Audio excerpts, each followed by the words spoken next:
ଆଉ ଗୋଟେ କଥା ବୋଉକୁ ପଚାରିଲି, ବୋଉ ଫୁଲରି ତେଲ କ'ଣ ଜାଣିଛୁ? ବୋଉ କହିଲା ନା ଆଲୁ ଝିଅ ମୁଁ ଜାଣିନି।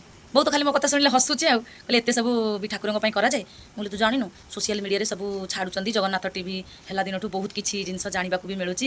ଯାହା ହଉ ଏତେ କଥା ମୁଁ ସତରେ ଜାଣିନଥିଲି, ଜମା ଜାଣିନଥିଲି। ଲାଷ୍ଟ ଇୟର ଜଗନ୍ନାଥଙ୍କ ବିଷୟରେ ବହୁତ କିଛି ଜାଣିଥିଲି, କିନ୍ତୁ ଏଇ ବର୍ଷ କିନ୍ତୁ ଅଧିକ ଜାଣିବାକୁ ମିଳୁଛି।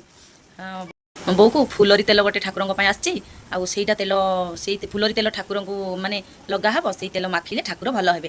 ଆଉ ବ୍ରହ୍ମଗିରି ଅଲାରନାଥରେ ଠାକୁର 15 ଦିନ ରହିବେ, ତାପରେ ପୁଣି ବଡ଼ ଦେଉଳକୁ ଆସିବେ। ଆସିଲେ ଏଇଠି ଠାକୁରଙ୍କର ପୁଣି ମାନେ ଯେଉଁଟା ରଥଯାତ୍ରା ଷ୍ଟାର୍ଟ ହେବ, ରଥଯାତ୍ରାରେ ପୁଣି ଠାକୁର ବାହାରକୁ ଆସିବେ, ପୁଣି ମାଉସୀ ଘର ବୁଲିବାକୁ ଯିବେ। ବୁଝିପାରିଲ କେତେ ସାରା କଥା। ମୋ ବୋଉ ତ ଖାଲି ହସୁଛି, ଖାଲି ହସୁଛି। ଜାଣିନି ନା ବୋଧେ, ଆଉ ଜାଣିଥିଲେ ହୁଏତ ଆମକୁ କହିଥାନ୍ତା, ଜାଣିନି, ସେଥିପାଇଁ ବୋଉ ହସୁଛି।